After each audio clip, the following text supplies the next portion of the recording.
Bonjour petits et grands lecteurs, j'espère que vous allez bien. On se retrouve aujourd'hui pour un nouvel update lecture des familles.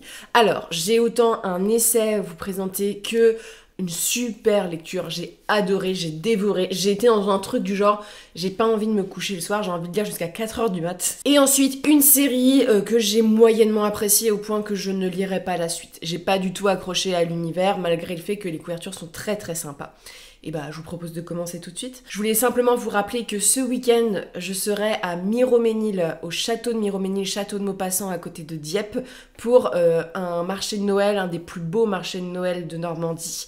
Donc durant 3 jours, du vendredi au dimanche. Donc si vous êtes de le passage, allez-y, parce que franchement, c'est pas pour jeter des fleurs au marché de Noël, mais il est vraiment très très très beau.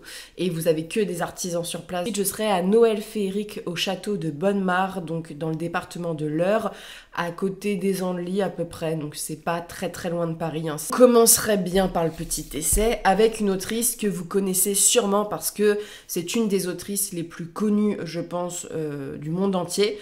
J'ai jamais lu ses œuvres, mais j'étais très intéressée par son parcours, notamment son parcours militant. C'est Toni Morrison. Play in the Dark, c'est un regroupement de conférences qu'elle a donné à Harvard par des étudiants. C'est un texte qui va étudier le rôle des personnages noirs dans la littérature classique américaine, donc dans les grandes œuvres américaines de Melville ou encore de Twain. Donc à travers ce texte-ci, elle va étudier vraiment le personnage noir, comment il est caractérisé et en quoi en fait le racisme est tellement présent dans la littérature américaine depuis le début. Et en quoi le personnage noir est un outil pour le nationalisme américain dans pas mal de textes, dans des textes qui ont été écrits pour un lectorat blanc. Et le texte parle aussi de la présence silencieuse de ces personnages-ci, que l'on fait très très peu parler et qui sont plus des ajouts littéraires pour servir certaines causes que de véritables personnages approfondis. Et donc tout le texte va parler de l'africanisme et de sa présence en parallèle de la littérature américaine parce qu'elle parle aussi de la présence de ces personnages-ci et que certains de ces personnages sont beaucoup plus profonds et beaucoup plus intéressants qu'on ne pense à étudier.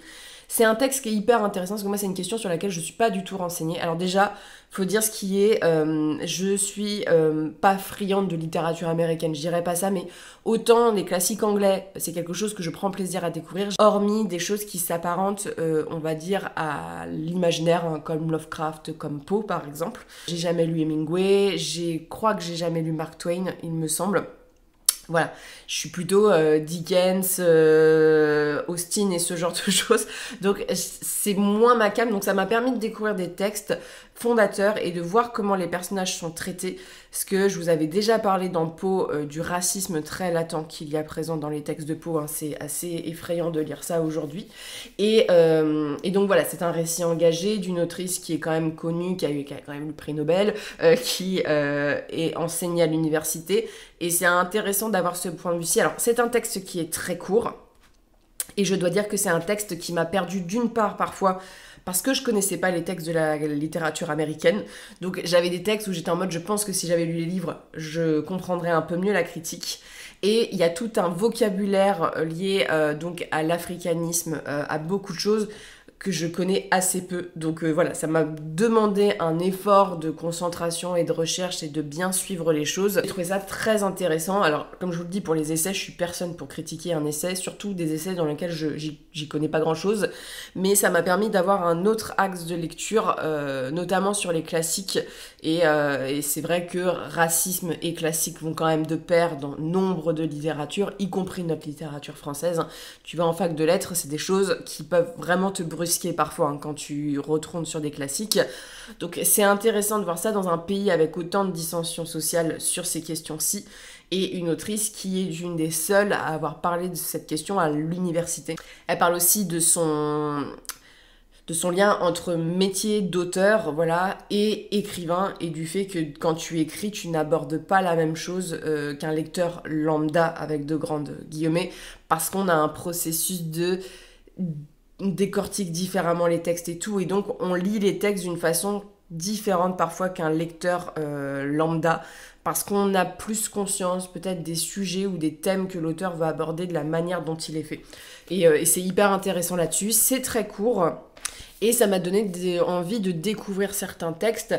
Et ce que j'ai apprécié aussi, c'est que c'est pas un texte qui défonce la littérature américaine en disant c'est des gros racistes.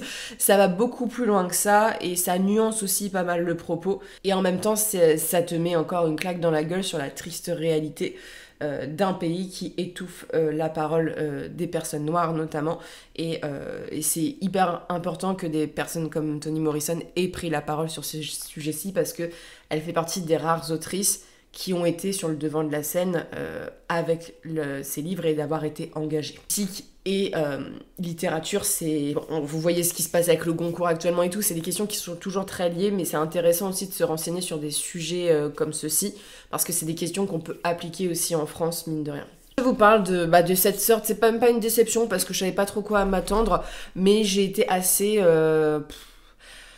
Voilà.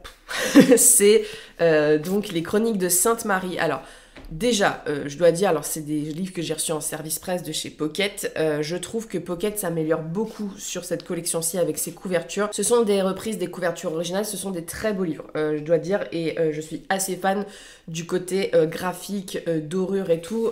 Pour du poche, c'est joli. Je tiens à le dire parce que Pocket n'a pas toujours fait du bon travail sur le sujet, donc voilà, il y a une évolution et je suis contente que les livres de poche essayent de s'améliorer un petit peu. Le premier tome, c'est Un monde à l'autre. Je vais commencer par celui-ci. C'est un texte qui parle de voyage dans le temps. Vous suivez Madeleine, qui est une jeune femme avec un passé assez... trouble. On sait que quand elle était petite, elle n'avait pas le droit d'avoir accès à la littérature, qu'elle a un professeur qui l'a aidée à évoluer et qu'elle est devenue une historienne, voilà, assez de renom. Et on la contacte, voilà, son ancienne professeure, qui est beaucoup plus élevée maintenant dans la hiérarchie, on va dire, de l'enseignement, la contacte pour lui proposer de postuler à un job qu'elle sait que Madeleine est vraiment, vraiment faite pour ça. Madeleine, elle l'écoute un peu parce qu'elle arrive à un moment de sa vie où elle se dit « bon, je vais peut-être commencer une autre carrière ». Elle part donc postuler à l'Institut Sainte Mary et à Sainte Mary, on tombe sur un mec un peu chelou qui lui dit si vous voulez continuer l'entretien, va falloir signer des documents et si vous voulez vous arrêter là, il ne faudra jamais en parler, il y aura des conséquences si vous en parlez, tout. Elle le fait parce que le mec lui dit « je vous propose un poste un peu particulier, vous allez être historienne, vous allez être mal payée, vous allez devoir renoncer à votre statut de docteur, vous allez devoir renoncer un petit peu à votre famille, pour une chose, le voyage dans le temps. Parce que les historiens dans ce monde-ci, ils ne font pas que étudier, ils visitent et ils prennent des notes, et comme ça ils sont plus proches de la réalité.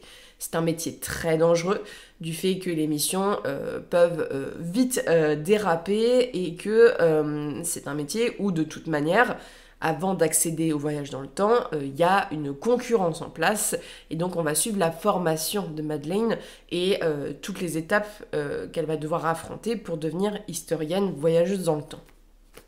C'est un texte, la 4e le vendait beaucoup dans le voyage dans le temps et tout. Et ce qui m'a un peu déstabilisée dans ce texte aussi, c'est que il y a tout pour faire un truc que j'aime. Le truc, c'est que le voyage dans le temps, en fait, je trouve qu'il est pas si présent que ça. Le travail d'historien, il est pas si présent que ça. C'est plus un récit d'action, de formation et forcément de lutte contre une sorte d'organisation qui essaye de récupérer la mainmise sur ces machines-ci. Ça fait beaucoup plus un peu SF, pas toujours très fouillé pour moi. Et ça a été une déception parce que moi, on me promet du voyage temporel, on me promet d'historique.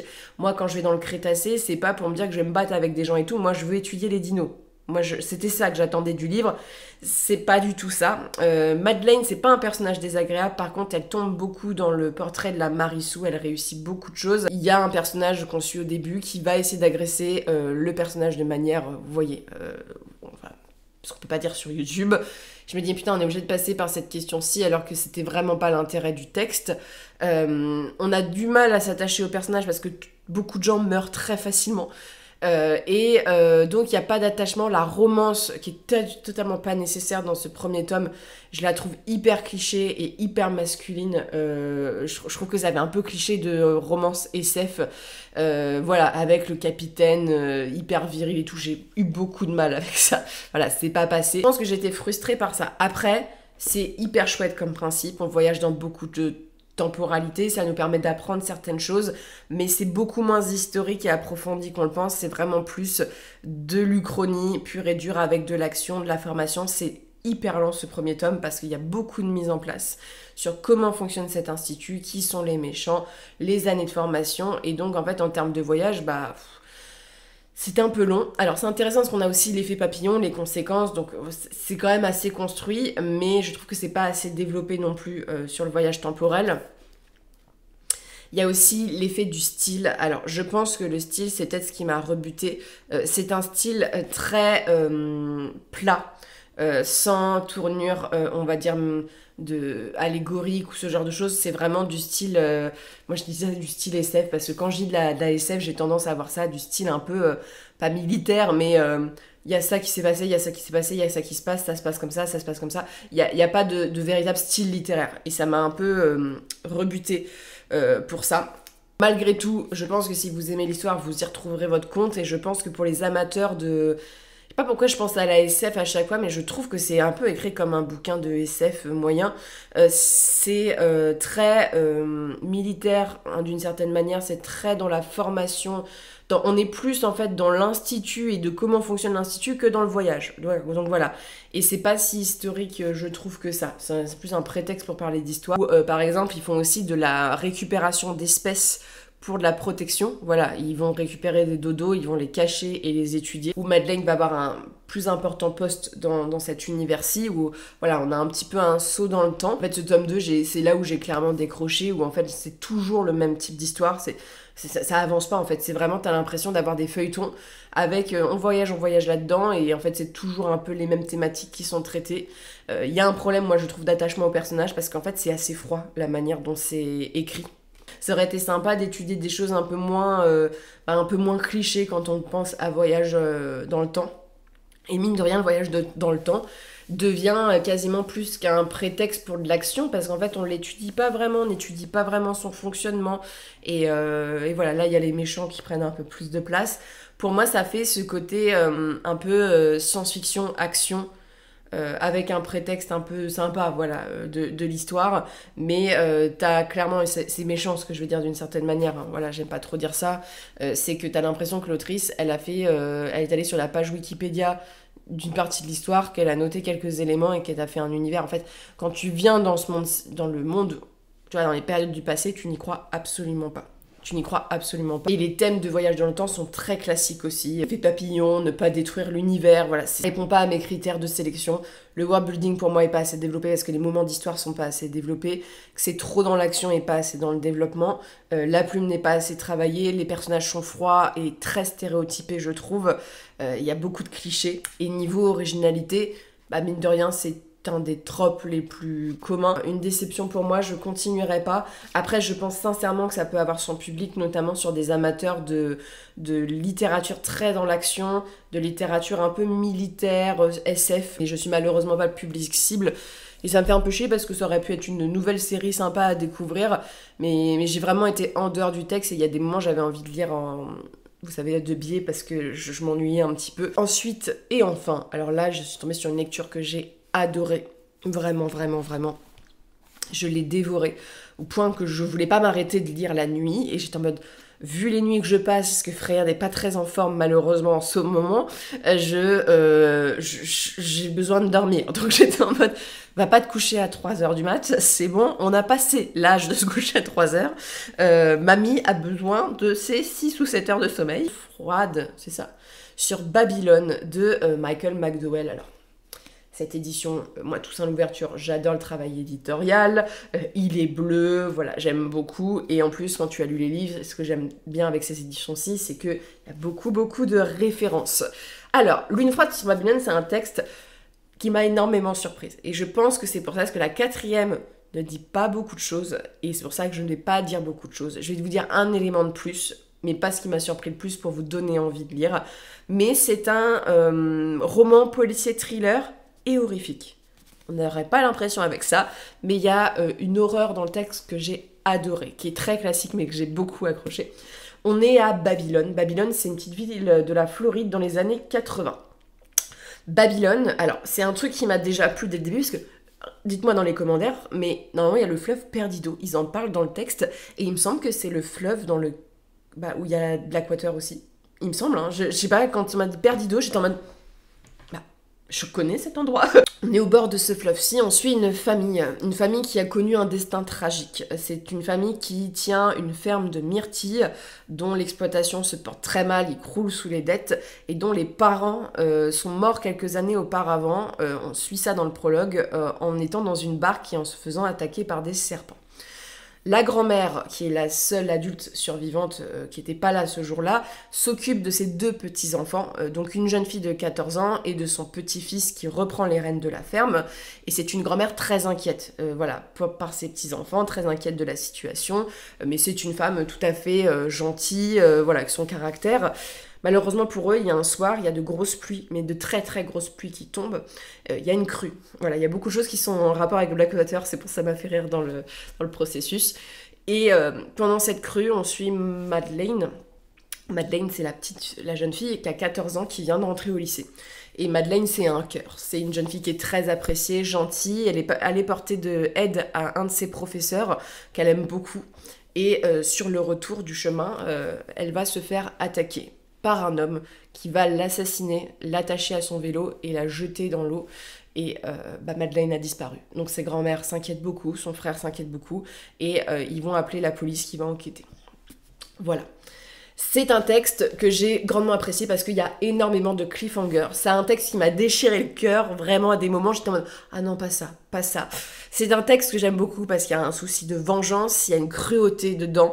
C'est pas aussi gore que Cathy, c'est une horreur qui est plus malaisante, très visuelle, que j'aime beaucoup, avec des légendes et un contexte d'où ça se passe en Floride qui marche énormément. Quand je lisais le texte, j'avais l'impression de vouloir un film dessus parce que ça serait très très esthétique. C'est comme dans tous les textes de McDowell, un texte qui parle de pas mal de sujets de société.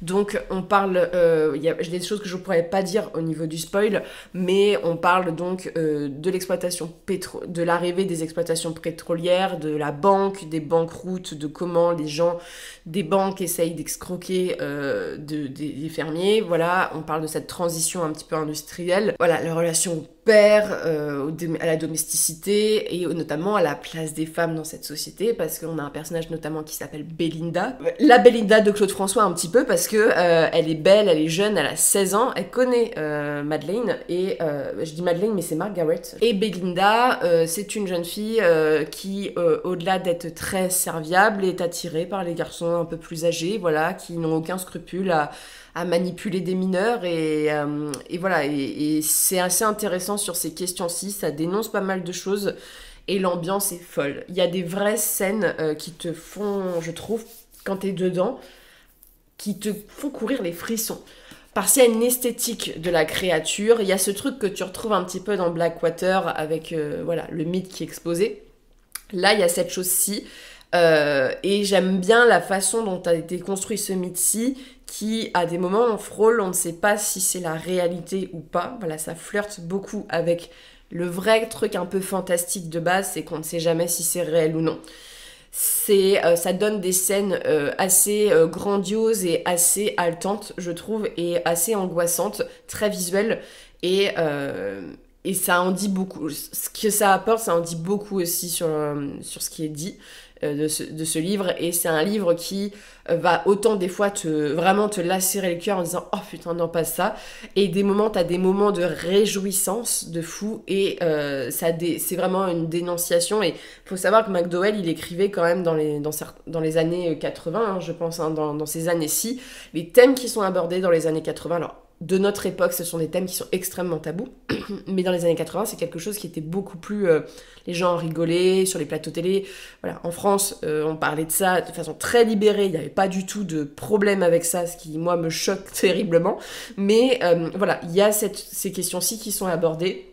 L'ambiance petite ville américaine, pop-home girl et tout, est très réussi. Vraiment, je trouve qu'il y a ce côté horrifique américain que j'aime bien. Vous savez, un peu dans les camps, un peu dans les slashers où ça se passe dans les camps de scouts, il y a ce truc-là il y a des meurtres qui se passent dans une petite ville à peu près parfaite, où il n'y a jamais de crime, et où les gens sont plutôt sympathiques de premier abord, et c'est assez intéressant là-dessus, parce qu'il y a plusieurs portraits de personnages, et t'as une angoisse, et il y a un vrai truc de punition dans le texte qui est assez réjouissant. T'as plein de bouleversements, où t'apprends plein de choses, et t'es en mode oh, what the fuck, what the fuck, what the fuck, et c'est un texte qui est triste quand même, et qui est assez violent, je dois vous le dire, mais moi ça a été un peu un plaisir de film d'horreur violent. Moi j'ai bien aimé ça, que ça soit un peu sans concession, et que ça dise tellement de choses sur la société américaine de cette époque-ci aussi, tout en étant très divertissant. La plume, ça se lit super bien, c'est construit, genre la narration est construite, que le crime, on le sait dès le début, que Margaret est assassinée. Voilà, c'est vraiment dans les premières pages. Et sa famille ne le sait pas. Donc en fait, nous, en tant que lecteurs, on a une lecture en fait de l'univers beaucoup plus large que les personnages. Ce qui fait que quand en fait on se retrouve face à des situations, on est extrêmement impliqué et on se sent déchiré par certaines choses. La famille est hyper attachante, que ce soit le portrait de la grand-mère, du frère de Margaret, même de Belinda, du policier, du professeur, parce qu'on va parler aussi de fausses accusations et tout. C'est hyper intéressant, et c'est un texte qui pourrait être très très très très bon en film, et qui se tient d'une haleine. Moi je l'ai lu, mais j'aurais pu le lire d'une traite, c'est parce que je me suis arrêtée, que je l'ai commencé le soir, mais dès que je me suis réveillée, je l'ai continué parce que j'avais vraiment vraiment envie de le terminer. Et il y a tout ce concept avec une lune qui grossit sur Babylone à cette époque-ci, donc il y a un côté fantastique, mystique, extrêmement visuel et extrêmement symbolique aussi, qui fonctionne bien. Sincèrement, je pense que c'est mon préféré de McDowell depuis le début. Je sais pas, parce qu'en fait, au niveau divertissement, c'est celui qui m'a le beaucoup plus attaché, parce que Cathy, j'ai adoré Cathy, mais Cathy, le personnage est très naïf, voilà, il y a des choses à remettre, voilà, le côté romance et tout, j'avais moins accroché. Les Aiguilles d'Or, c'était beaucoup trop précipité, même si c'était intéressant. Et Blackwater, il y avait aussi ses faiblesses et tout. Là, je trouve que c'est un bon condensé de tout, et si t'aimes les enquêtes, les thrillers avec un côté un peu horrifique, c'est classique. Ça casse pas non plus trois pattes à un canard en termes d'intrigue, mais elle est très bien menée, et il faut rappeler que ça a été écrit dans les années 80, et qu'il y a cette vibe-là des années 80 qui est assez chouette, et c'est un texte qui est très cruel. Alors, vraiment très cruel, et assez jouissif dans sa cruauté aussi. Donc vous aurez compris que je vous recommande cette lecture, parce que j'ai vraiment adoré. J'ai été autant bouleversée par la lecture qu'il y a des moments j'étais en mode merci mon Dieu, c'est en train de se passer. Donc j'ai été investie dans ma lecture, et ça c'est un truc que je recherche beaucoup actuellement, mais ça a été un pur divertissement. J'ai vraiment adoré, et je pense que c'est une de mes meilleures lectures de l'année, parce que j'ai été divertie, que c'était vraiment le bouquin que j'avais besoin à ce moment-là. Et ça aurait pu durer des pages et des pages encore entières. J'étais assez embarquée, parce que c'est un texte qui est assez lent au début, on prend son temps, et en fait il y a tout un truc avec le rythme et cette course-poursuite et ce truc un peu horrible qui te poursuit. Donc forcément il y a tout le rythme qui joue aussi avec l'ambiance. Je trouve que c'est vraiment bien équilibré. Et c'est vraiment très très cool. Moi j'ai adoré. Si vous l'avez lu, ne spoilez pas. Voilà, ne spoilez pas la créature et tout. Voilà, qu'on laisse les gens découvrir. Mais j'ai vraiment passé un super moment de lecture, et donc voilà. Je vous le recommande. C'est 12 € de pur plaisir. Donc moi, je suis emballée, et j'attends les prochaines sorties de McDowell qui sont pour 2025. Donc qui seront l'allumette, l'amulette et les élémentaires. Et ouais, ça va être très cool. Mais en fait, McDowell, moi je me rends bien compte que c'est de la littérature divertissement que j'aime. Parce que c'est un peu cruel, c'est un peu sanglant, c'est un peu daté aussi. Et il y a toujours une ambiance et des thématiques de société que je trouve intéressantes. Et en général, je crois, oui, dans tout, il y a une certaine punition, voilà, du mal. Et donc c'est assez réjouissant pour ça. Sur ce, n'hésitez pas à me dire ce que vous en avez pensé, et je vous souhaite de très bonnes lectures et une très bonne journée.